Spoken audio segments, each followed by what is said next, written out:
اور اللہ تو چاہتا ہے کہ تم پر مہربانی کرے، اور جو لوگ اپنی خواہشوں کے پیچھے چلتے ہیں وہ چاہتے ہیں کہ تم سیدھے رستے سے بھٹک کر دور جا پڑو۔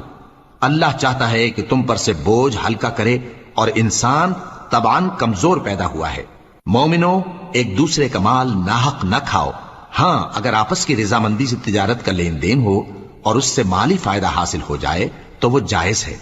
اور اپنے آپ کو ہلاک نہ کرو، کچھ شک نہیں کہ اللہ تم پر مہربان ہے۔ اور جو زیادتی کرتے ہوئے اور ظلم سے ایسا کرے گا تو ہم اس کو عنقریب جہنم میں داخل کریں گے، اور یہ اللہ کو آسان ہے۔